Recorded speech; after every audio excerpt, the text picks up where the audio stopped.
You aren't making as much money as you want because you don't know how to get it from the people who've got it.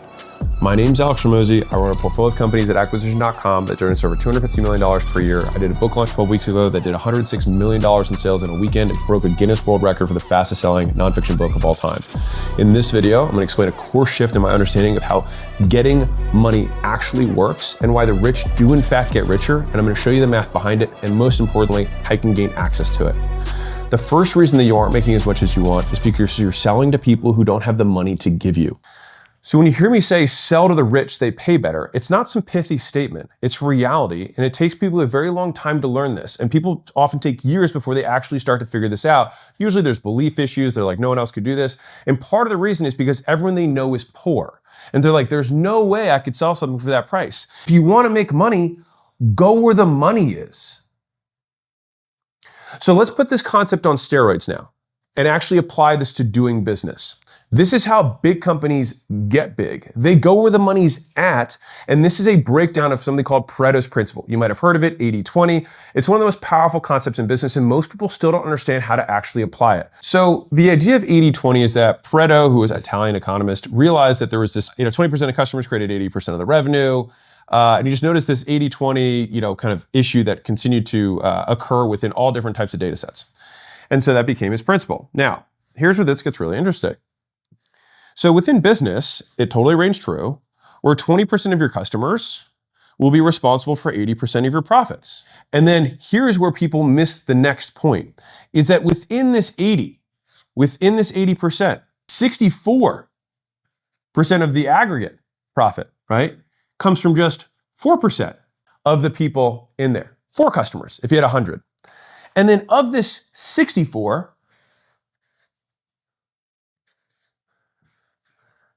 51% of the profit comes from just the top 1%. Now, doesn't that all of a sudden start to make sense when you look at how the wealth is distributed? That the wealth is distributed in a way that also makes sense that the business would gain its profits in that way. We repeat this process, and this is kind of power law within business. This is how you do less and make more. Profit takes into account the fact that a single person, even with more service, often doesn't cost that much more to handle than the other 99. So it's more work, but significantly more profitable. Now, this is only true under one very important condition, that you actually have a business model that allows them to pay more, right? If you just only charge $10 for your thing, this is one of my favorite sayings is, the only thing worse than offering a $1,000 thing to somebody who's got a $100 budget is offering a $100 thing to somebody who's got a $1,000 budget. In the first scenario, you lose $100. In the second, you lose 900. Big difference. And so the reason that I talk about one of the most effective ways to build a business is from the top down. So what do I mean by that? Think about Tesla, right? We started with a $250,000 Roadster, and he had a very limited production. Very few people, more profitability per. What then happens? Well, then he was able to make the, Model S, and that was the next car. And then he made the Model 3 or Model Y, whatever. So he kept working his way down. But what's interesting about this is that when you anchor high, it makes sense. Think about it from a branding narrative perspective. If I say, hey, I've got this really expensive car, it's amazing, it's super fast. And then I say, hey guys, many of you couldn't afford this, so I made another car that's similar, but more affordable for you. That brand narrative works because you anchored high. I love the top-down approach because you have a brand reinforcer, but also from an operational perspective, being able to ship the amount of cars he has to ship for the Model 3 compared to the amount that he had to do for the Roadster, it made more sense to start here because you can handle the volume, right? You might not have the operations to handle the amount of work that it requires to serve the masses. For sure, there is money, right? At the bottom, there is. But you have to be doing it at very small razor-thin margins with extraordinary volume. And unless you have the capital to create something that truly scales to that mass, you will probably just end up trying to squeeze the $2 for more than what they're worth. And so, how do we actually translate this into pricing our products and services? This is super important. So here's my rule of thumb for upsells, taking into account that 20% of customers have far more spending power than the ones below. Now, you not understanding this is why your business is not making as much profit as you want, all right? So my rule of thumb is that for every new tier, is that you want to 5 to 10x your price and expect 20% of people to take it, okay? So here's how it works. So let's say that you sell 10 customers. Okay, so you sell 10 customers. Let's do it again. Okay. Now, if you have 8 of these customers at $10 per month, and you've got 2 of them at $50 per month, how much am I making on these guys? I'm making $80 per month in total on the bottom 80. And then I'm making $100 per month on my top 20% or my top 2. And so by serving these 2 customers differently, we doubled the revenue of the business, which, by the way, again, is my rule of thumb. I want each tier to bring me another double, like another full amount of revenue. Otherwise, I'm like, I don't know if it's worth creating the actual extra constraint of operations, right? But here's where it gets even nastier. Let's say that this covers the majority of our overhead. That means that this extra $100 might contribute 10 to 1 compared to this to our bottom line. And so sometimes when you make a move like this, if you were here and you had $80 and you were living your life on this 80, right? It's like, well, maybe your cost is 70 and you're taking 10 home. If you add this $100 in and maybe the cost on this is 20, you've got 80 left over, we 5x the profit. So let's say our profit before this was 10 a month. And then we added this in and we had $80 a month in profit from this 100, right? Look at the difference in profit. We go from 10 to 90 just by adding this tier. And so the reason your business is not making this money and you're not making as much money as you want is because you're not priced appropriately for the people who actually have the money to give you. And so to maximize revenue, you can think of it with 4 tiers of pricing. And to be clear, you don't need to serve everyone. And the first product you have may not be your base tier. All right, so you might start here. I don't know yet. I don't know your business. But this is what you can walk through in terms of thinking through the pricing for your products and services. So let's assume that we have 1,000 customers. All right. So on our base tier, all right, so this is the lowest, $10 per month. And let's say we've got 800 customers at this level. Okay. Now our second tier, we might have it $100 per month. So 10 times that price with 20% taking it. All right. So that means we're going to get somewhere in the neighborhood of 200-ish people who would qualify for this tier. Okay. And the next tier, we still have to follow our rule, 5 to 10x. So that means we're going to be at 500 to 1,000 a month for this next year. Just to keep it simple, I'm going to just do 10x because it's nice and clean.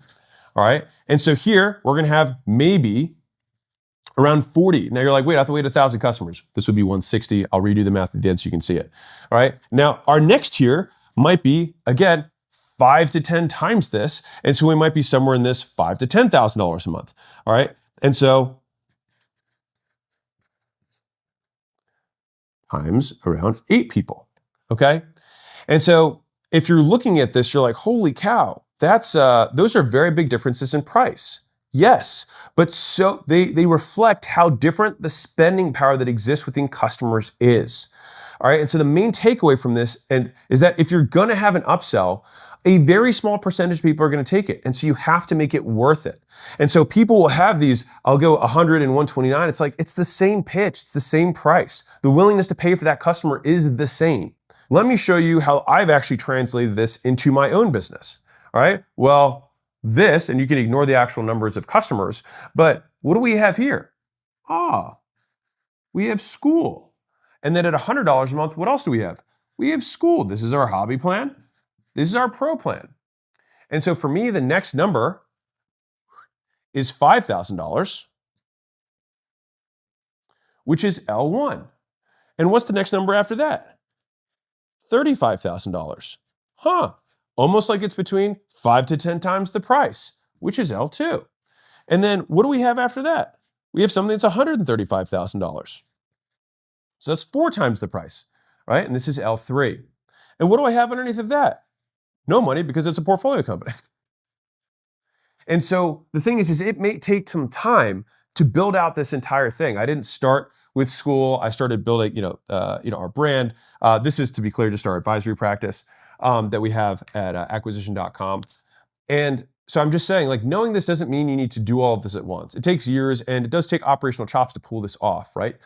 You want to add tiers one at a time. My tip, though, is to start as high up as you can on this ladder, for a few reasons, right? So the Tesla example I gave earlier, the branding from top down versus bottom up is much stronger. Like Honda making a better car is tough versus Rolls-Royce making a Rolls-Royce Light. It would be an easier play for them from brand position. The next reason is that I prefer to start with the unscalable. Why? Because it's easier to operationalize it serving these people because one, they actually, believe it or not, as a percentage of net worth, this is actually lower than what this is for somebody who's poor. If we're to look at this from a profit contribution perspective, like what is actually dropping to the bottom line, it would look like this. All the profit is here, just like all the wealth is at the top. So you have to do more and charge more for it to people who can afford it. And the amount you do for a few people is almost always worth it for the far greater price for those people who are willing to pay it. Now, you might ask, well, wait a second. I thought you said sell to the rich. Like, why do you have this $10 and this $100 a month thing? The only way to serve the poor masses, right? And I say this to be a little bit more like, jarring, but to serve people with lower budgets is to have tons of money and then find a way to serve them in an automated manner at a low price. And if you do that, you can also make a lot of money, but via volume. But it takes a lot of money, it takes a lot of time. And the reason that Tesla has almost gone bankrupt multiple times is because it's incredibly hard. The reason most software companies like Netflix and Spotify and some of these big consumer, companies, who charge $13 to give you, think about how hard that is. Think about how hard that business is.